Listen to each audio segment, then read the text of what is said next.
Hey there, spooky friends, and welcome to another episode of Storytime with the Scary-ish podcast. Woo! It's been a while since we've done a Storytime, and we're so thankful for everybody who's been sending story times in your homegrown horrors into our email, social media, whatever it is that works for you. We've been getting quite a few of them, and we're really thankful. Yeah, homegrown horrors are the stories like Robin alluded to that are shared by our listeners, or by maybe a friend or family member that you have who has, told you the story and is okay with sharing it. And if you have a story like that, and I guess I should specify, it's like true crime sometimes. Sometimes they're paranormal or supernatural or spiritual. Sometimes they're coincidental where you thought something like that was going on, but really it was just completely benign. And they're really funny usually.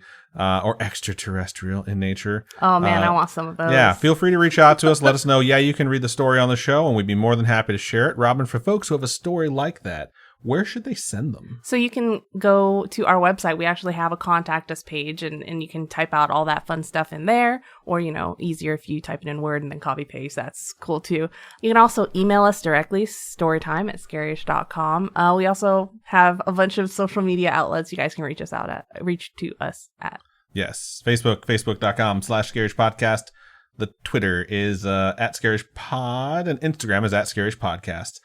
And yeah, we're going to be reading 3 stories. One of them is really long, so we're going to split it down the middle like we usually do if we have a really long one. And then the 2 are just regular length.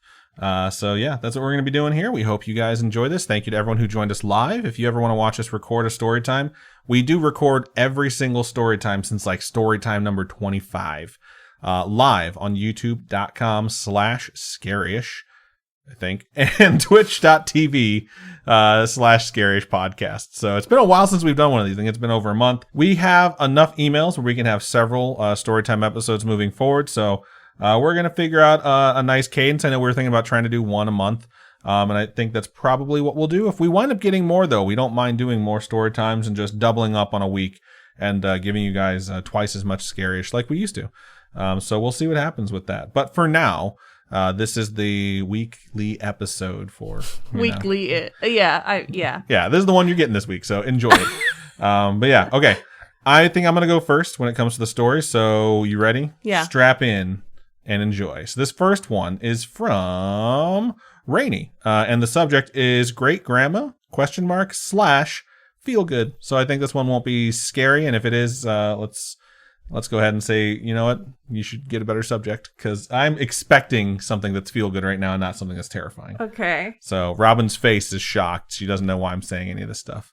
And it starts out like this. Hi, all. Hello. Hello. And everyone else, obviously, if you're part of all, which you are, has to say hello. It goes on to say, my name is Rainey, pronounced like the weather. I started your podcast recently after catching up with all others. Like you've listened to every other podcast ever and you saved us for last. It's nice of you. Best for last. I binge spooky podcasts all day at work. I am currently listening to Storytime episode 22, so I have a bit of a way to go. My great-grandmother passed away a few years ago. It was very sad, but I was not very close with her, unfortunately. That side of the family does not do a lot with extended family. At the time, I was working with an herbalist and training under her, while also receiving and learning Reiki. I think that's how you say it. I've heard the word before, said out loud, and I think that's how you say it. Reiki? Reiki actually might be the right way to say that. Okay. Either way, which is energy healing. It works a lot with your chakras, opening and healing them, as well as your aura. I know this sounds super, and they put in quotes, woo-woo, but the experiences I have had with this made me a believer. I'm happy to send stories about my Reiki experiences, if you would like. I'm also able to perform Reiki healing. I would definitely like to hear about that. I'd love to learn more about it and to hear about your experiences doing it. I know nothing about it. Yeah, so. Absolutely send those in. It goes on to say, the chakras that you heal also includes your third eye, which can open you to spiritual experiences when you open. Shortly after my great-grandmother's death, my grandma gave my brother and I the pictures my great-grandmother had of us, and I jokingly commented on how few she had of me. This was not her fault. We are not a family that focuses a lot on pictures. We would rather enjoy the experience. I slept in a room my parents built in the basement. In parentheses, she said, oops. Because basements are, it's like any haunted movie or show or whatever always is like, it happens in the basement. I love basements. I miss basements. I miss living in a place that have basements. It keeps on going. Because as an adult, I wanted some more privacy. It also meant I had my own bathroom with a shower. One night, as I was going to bed, I heard my name called. I always fell asleep with my TV on, and thinking it would have been my mother, I called back, yes, and waited. I have to pause because parents all over will just call their kid's name, and when the kid says yes or what, they just don't say anything. And they wait for the kid to come to them, and they're like, why did you call me? And they're like, why did you just say yes? It's like they expect you to come when called as if you were a pet or a dog. So just saying that. It's one of my biggest pet peeves, and I can't wait to do it to kids of my own. Anyways, they called back yes and waited. I heard my name again, but knew this was not my mom. I was terrified. After it happened again the next night, I spoke with my herbalist and Reiki healer about it. They asked if I had any idea who it was, what they wanted, or whether or not it was a good or bad spirit. I did not know at the time, so to be safe, they did not want me to interact with a spirit. My herbalist gave me a tourmaline, I think I'm saying that right, which is a black crystal that absorbs negativity and offers protection from it. They told me to sleep with the crystal, and if I heard my name again, to politely ask them to go and let me sleep. Fun fact, energy must abide by energy, so spirits need to listen to you, but it is usually best to limit interaction and be polite, especially if you do not know who or what it is. Interesting. I've never heard that before. I haven't either. That night, I slept with the tourmaline in my hand and asked that whoever was there let me be and let me sleep. The next day, I spoke to my boss at the time about it, still not sure who it was. Later that night, I had the scariest experience. Okay. I always slept with a fan aimed at me. I mean, obviously, because you're not crazy. As this kept any bugs away as I slept, in parentheses, yuck, the downside of the basement room. As I tried to fall asleep... What's your excuse? What? Having the fan on you. I like feeling the air moving on me. And that's just, how I am. A lot of folks don't like fans moving. I know that's pretty popular. And I think Korean culture, fan death is a thing. Where like leaving the fan on in a room can cause you to die suddenly. Which is like the complete opposite of how I live my life. I want a fan on me at all times. So anyways, let me keep going here.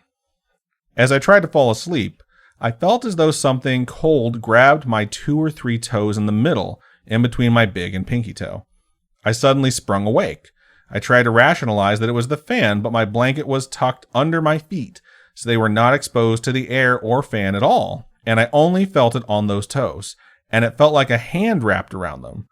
I asked to be left alone and grabbed my tourmaline. My boss claimed to be able to see and feel spirits.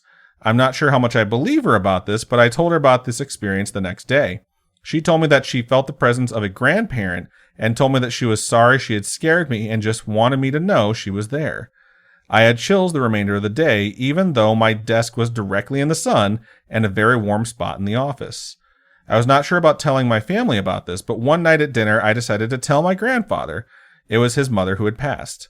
He told me that he believed me, and he seemed happy to hear that his mother was around. He is not the type to show emotion normally. My aunt, who was a big believer in the supernatural, thought that maybe my great-grandmother thought I was her, as we look a lot alike, and they were close. But I said I was not sure about that because she said my name. Sounds like your aunt's trying to bogart this beautiful moment with your great-grandmother, just saying. I think she wanted to assure me that she cared, despite not having many pictures of me or having a close relationship. I also had my first case of sleep paralysis in this basement room, but I do not want to ruin the feel-good feelings of this story. I have not talked a lot about this experience after the fact, as it is really personal and hard to know for sure what happened. So thank you for providing such a safe space for experiences like this.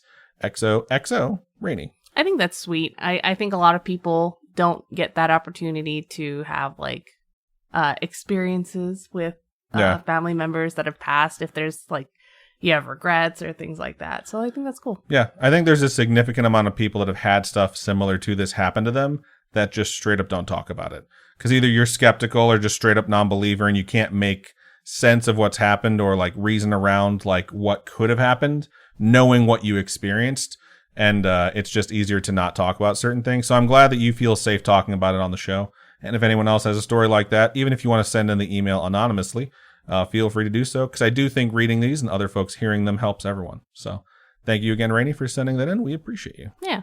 All right. So for the second story, this story is going to be from Andrea or Andrea, however which you prefer it said. We just have an Andrea at work, so we say Andrea, but I know some people like Andrea. I'm going to take a gamble and say this one's Andrea. Okay, cool. Okay. Weird gamble to take. The email begins, "Hello, Adam and Robin." What's the subject, Robin? It's just readable stories. Such a good subject. It says, "Hello, Adam and Robin. Hello. My name is Andrea." Whoa, you didn't say hello. Hello. No one else gets to fucking say hello, by the way, unless your name is Adam or Robin.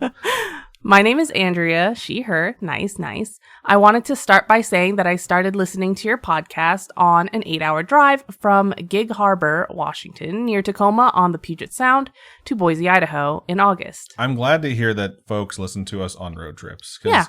Road trip audio is so important, and I'm glad that we can, be a part of that. In less than 3 months, I've listened to every one of your subject episodes and most of your Storytime episodes. Nice. I'm a lucky mama to a 5-year-old daughter, Lucy, and a 2-year-old son, Robbie. No judging me, but my daughter and I listen to you guys together. I am now embarrassed. Mainly just cryptid episodes or the ones about coincidences and whatnot. No true crime or possession episodes for my sweet little girl. Smart move. She knows not to say bad words and knows that adults get to say them, but she doesn't. Aw, but I feel like maybe... It's smart. I mean, that's how my parents let me know. These are things you can look forward to. And I think when I was 13, I, earned some swear words that I was allowed to start saying as long as I said them correctly. So... I'm not going to do that. I mean, I'm... Whatever. We'll see. Anyway, we'll try to cut it down from the episodes. Sure, we will. We're already pretty good about not swearing too much, but... Sure. Robin's going to make some editing notes, apparently. So as long as you're editing your own swear words, I think we'll be good. And what about yours? I already do pretty well. No, you say fuck a lot. You just said it. I haven't said it once yet. Okay. Anyway, at the beginning of each episode, when the little chittering cackle sounds off after the intro song, she giggles because she thinks it's a squirrel. Wait, what chittering cackle sounds? You've never heard our intro song? It's the instrumental for 11 seconds and then a laugh, a giggle. Oh, yeah. Okay. Second thing I want to say before I type out my stories is this. I don't give a shit about sports. It's okay. I like F1 and autocross racing. So I guess we officially know F1's not a sport. So I like F1 and autocross racing, but if it involves a ball, I don't care. What about a puck? Hockey has pucks. I like hockey.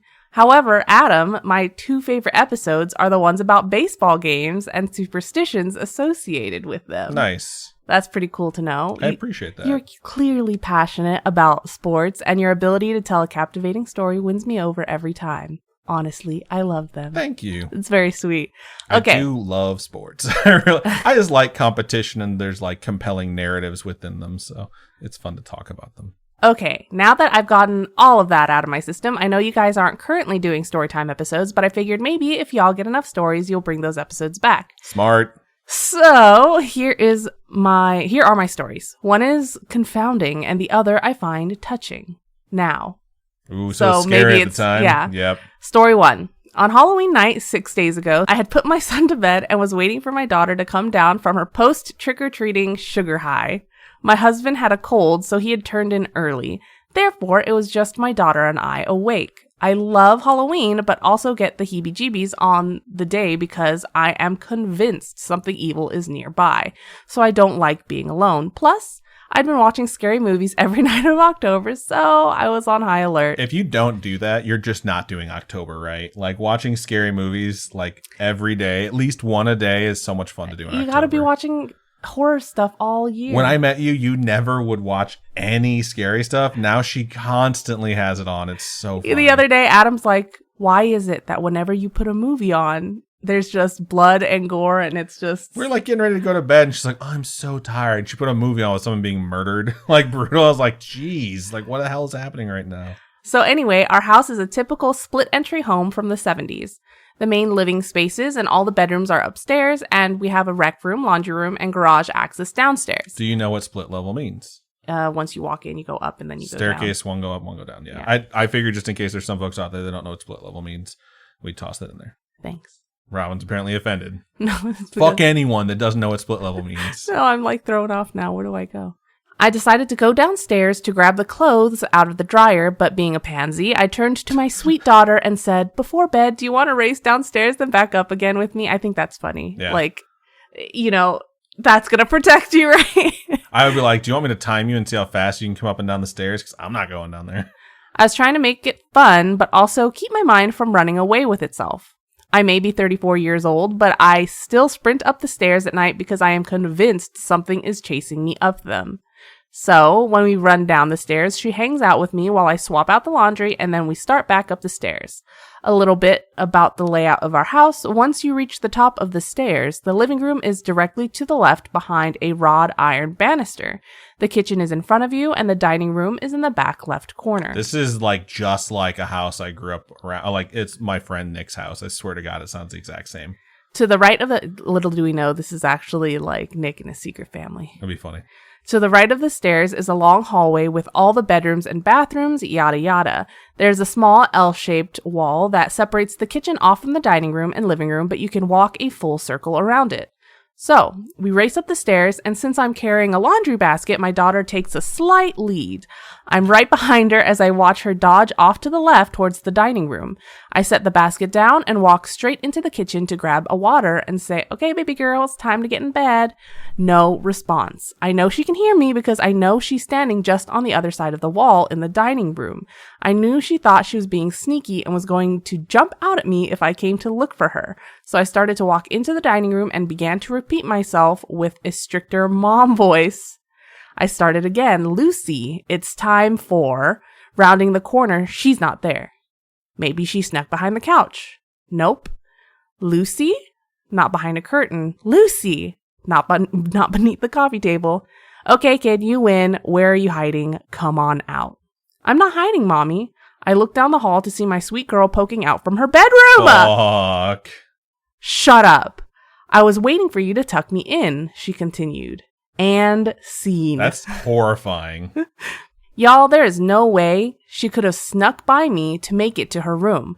I know for a fact that she ran to the left at the top of the stairs, the opposite direction from her bedroom. I asked her how she got in her room so fast. I would have seen her running down the hall as I reached the top of the stairs if that was the way she had gone. And she said she was just there, and that's where I ran to. But no, guys, she didn't. I watched her run to the left, and suddenly she appeared from the right.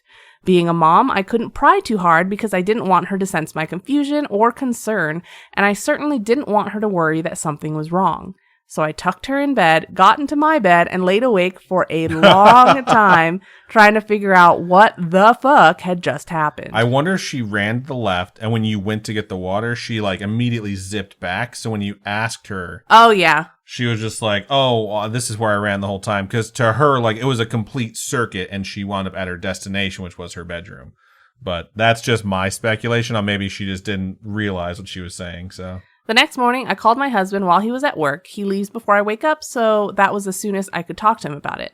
And I told him about it, and I was expecting him to dismiss me as overly tired or mistaken. But instead, he was like, "Dude, can our daughter teleport?" That's something you would freaking say. I'd be like, "She can bamf? That's amazing." He totally believes me and now is brainstorming how to replicate the results. Who knows what the hell happened, but my beautiful, sweet little girl may be a real-life X-Men. So I'll let y'all know if or when we find out. Perfect. Because she said X-Men, so she knows exactly what BAMF is from. It's the sound that's written on the pages when Nightcrawler teleports. B-A-M-F. Correct. Badass motherfucker. It is. That's also true. So, awesome. That's the first half of the email. When we get to story 2, I'm going to take over, but we're going to do that when we get on the other side of the commercial break.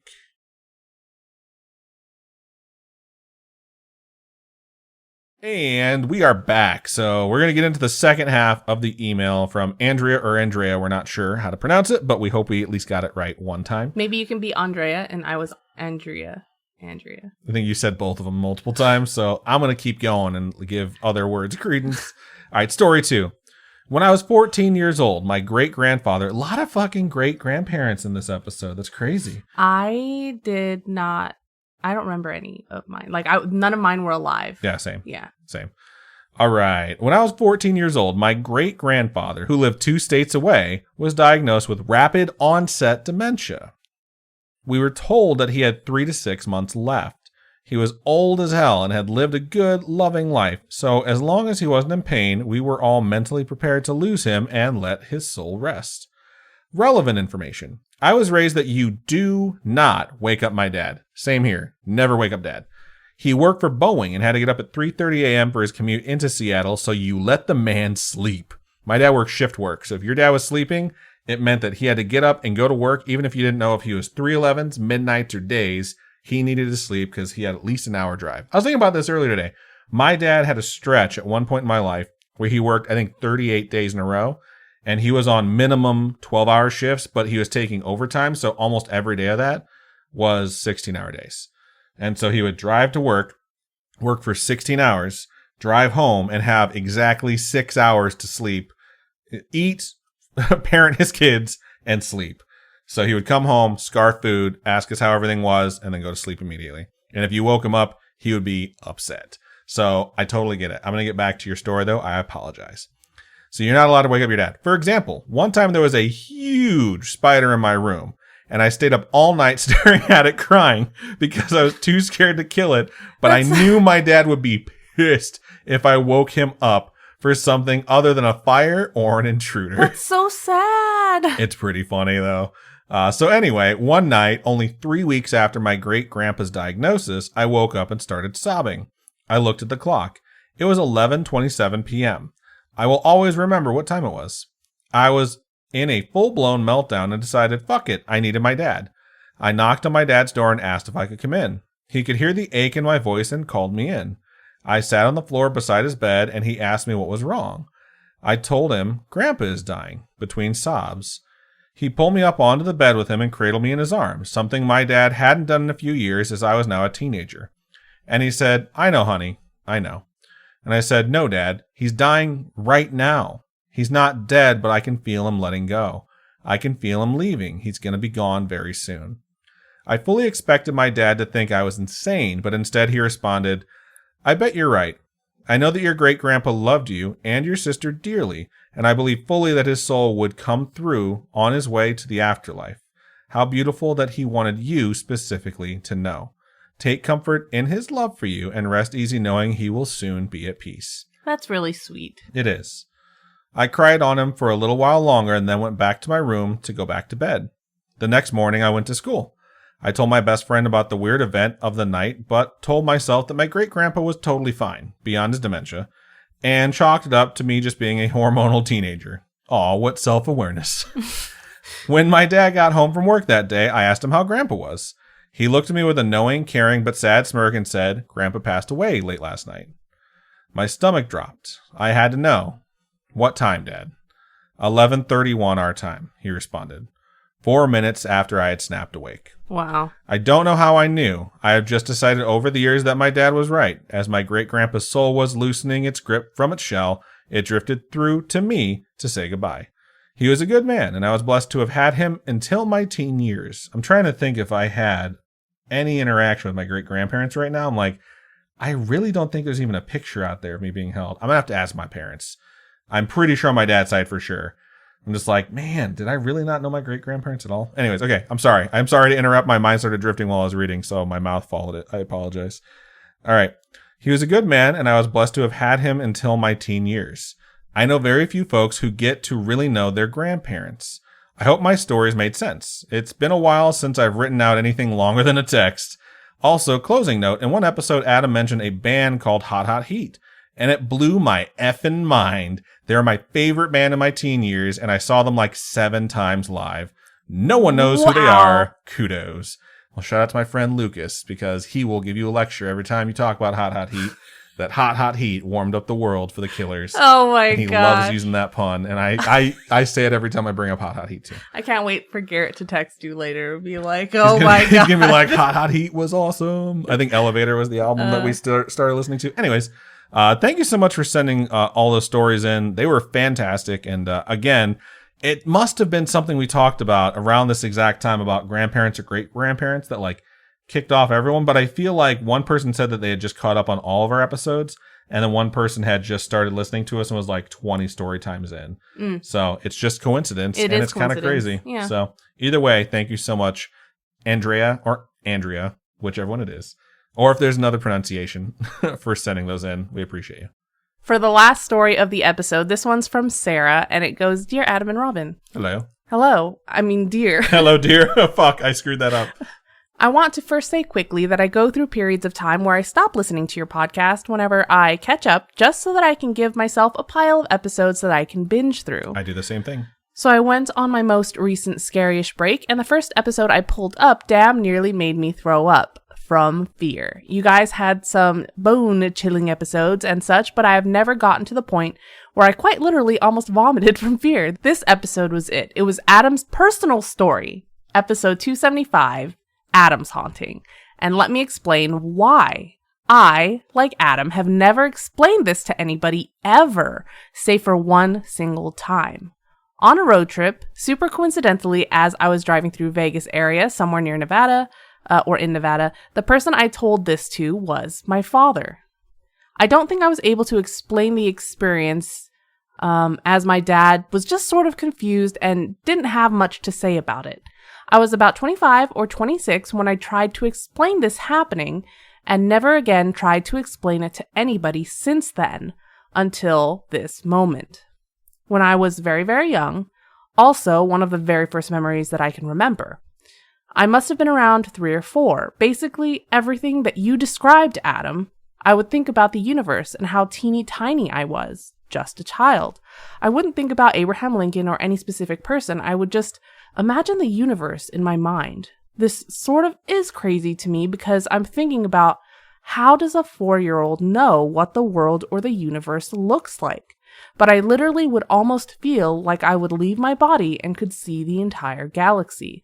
And I would see all of the worlds and the stars and the suns and even multiple galaxies, and would reach a point where I would ask myself, am I real? Like this could all be non-existent. I would experience a head rush as well, but for me, it wasn't a pleasant or positive experience. Here's where our experiences sort of diverge, and at the same time caused me intense fear when I listened to your podcast. Side note, I would also try this often, maybe not every single night. I wouldn't do this just when I was in bed, but I would do this whenever I could. It always had to be at night for some reason. I would have to close my eyes and start the meditation process. I think it's because it's like a deprivation tank kind of thing, where it's like nothing's bothering you and you can just like kind of drift. All right. I would challenge myself and try to do it in places where it wasn't completely quiet, like on a car ride with my family. I could sort of do it, but it never got as intense and scary as when I would do it when I was alone. So back to what I was saying, I would always give myself a limit. It's hard to explain, but I felt that the more intensely I would go into asking myself if I was real and seeing the universe, the deeper I was slipping into something. I'm sorry if this is offensive. It is not my intention to be insensitive with my verbiage. It's just the way I would remember it. But I felt that there was a point that I would reach where it was the point of no return, where if I crossed the line, I would go insane. What the hell does a kid know about going insane anyway? Like I would go mad, like crazy. Like I could end up in a mental hospital, and every time I almost got there, I would get too scared and pull away and think, I almost went crazy. But at the same time, I had a feeling that if I did, I could potentially discover a realm, maybe. Like it was a gamble. Either I'll see things that are not able to be seen by a normal person, or I will quite literally lose my mind, and it would scare the hell out of me. I remember I would imagine it in my head like a giant switch and thinking one time, I'm just gonna do it. I was now older, like 8 or 9, but since I hadn't done it in a long time, I wasn't able to turn the switch. But I did still get that spooky feeling of I almost just went insane. And now I wonder what would have happened if I had allowed myself to flip the switch as a young child. I never heard voices or anything, but everything you described, Adam, was so surreal. It almost took me to that place. I have never met anyone with a similar experience, and now I wonder if other people will share their experiences now that you've shared yours. You can read this on the podcast. Happy spooky season, Sarah. Yeah, when I saw this and I started he was reading like, I don't want to read it. I was like, you have to read it because he was like, I don't want to go into that again. I was like, I just don't like talking about it. I think about it still. Like I obviously think about it, but like externally, like speaking to people about it is just weird. And I'm glad I did it on the podcast that other people could hear it. And just seeing this come in actually made me feel like odd, but not in a bad way. Where it's just like, that's really good to hear that someone else, like, especially at such a young age, had something like that. I think it's like this feeling of like you're young and you don't know why you're able to contemplate things on an existential level. And like that head rush for me was something that was so unique that I never forgot it. Like through the like development of like getting older and just forgetting things, like that experience was something that even though I just wound up forcibly forgetting it, every now and then I would think about like, oh man, I forgot I used to do that type of thing. So sorry for bringing that memory back up for you if you were leaving it buried. But yeah, it's bizarre, and I'm glad to hear that you at least understood, like, from my perspective of what's going on. I've had a few people talk to me about it, and they're trying to figure out based off of what they believe how my experience fits into their boxes. And I'm always just like, nope, not that. Like, it's not that either. It's not that. And in most cases, I've been told, like, oh, you were just asleep. You were a little kid. It's like, nope. Because when I used to go to sleep, I'd have nightmares. Like, I'd have a very distinct recurring dream. I've repeated it many times on the show before. So it was very different. So hearing your story was definitely something I wanted to let Robin read it so that I could take it in versus trying to, like, you know, read it while I'm trying to think about editing the episode and not making any mistakes. So I do appreciate you reaching out. And obviously, if anyone else has had a similar experience, you know, we do encourage folks to reach out too. So, but yeah, it's kind of crazy. Robin, I'm curious, what are your thoughts? I have never experienced something like that. So it's, I can't relate to it, but I can understand that there are people like you who have gone through something like that. And I'm sure there is a point where you're like, I can go too far with this. Like how you realize, like, I can go too far with this. Yeah, for me, it was, you know, I obviously had a different sense than they did. It reminds me of, like, don't look into the eyes of the truth tortoise from that Rick and Morty episode, where it's just like, you might go crazy if you just think about something too much. Yeah, it's definitely super weird. It's very super weird. I like have always thought about, like, maybe I'll just go and get into a sensory deprivation tank where you just, like, float weightlessly. Mm-hmm. But I'm like, I'd be so tempted to try and do it again. Like, and I'm too freaked out to try and do it again as an adult. So, and I know you don't want me to ever try it again. Yeah, no, so thanks. It's just one of those things where it's like, it's probably something that, you know, there's an explanation for, but, you know, better left unchecked, basically. I don't want to fucking have a weird face, like, red demon sitting behind me when I'm being interviewed in the middle of a day, like whatever the fuck that movie, Insidious, yeah. So either way, I really appreciate you writing that, and it is a weird, bizarre experience, and I am curious to know however many people out there had something similar to them especially when they were kids. I think, well, the thing is, I think children are more sensitive to things like that. I think that's why when they tried it when they were older, it just wasn't the same. Right. Because you've moved on from that, right? Your brain has developed, things have changed. I think I need, obviously, Keanu Reeves to kind of drown me in a bathtub in a sexy way. So yeah. if I'm gonna wake any abilities back up. But oh my god, freaking that movie is so good. I'm sure he's too busy. He has a very busy schedule. But yeah, thank you so much, Sarah, for sending that in. We appreciate it. And then, yeah, I think that's the last one for the show, which is a good one to end on, I guess. Yeah. All right. So that's everything we have for this episode of Storytime. Thank you so much to everyone who sent in their emails. We sincerely appreciate it. If you have a story you would like to share, feel free to email storytime@scarish.com or go to our website, scarish.com, click on contact us, fill out that form. It comes directly to us, or hit us up on social medias. Facebook is facebook.com/scarishpodcast. Twitter is @scarishpod. And Instagram is @scarishpodcast. Robin, for folks who would like to donate to us, how can they do so? So you can go to patreon.com/scarishpodcast with tiers starting at $8. We're doing early access and things like that. Different tiers for you to check out. And ad-free as well. And if you're not into the monthly tier subscription type thing, you can also go to ko-fi.com/scarishpodcast, and those are one-time donations. We're really thankful for anybody who donates and helps us out. Yeah, we appreciate you folks. Thank you so much for listening, watching live, sharing the episode with your friends, family members. It means the world to us, and it's nice to see that we have, you know, solid numbers 7 years into this podcast that we've been doing every week for a very long time. So yeah, that's everything we got. So Robin, why don't you go ahead and sign us out? Keep on creeping on, and we'll talk to you guys later. Bye-bye.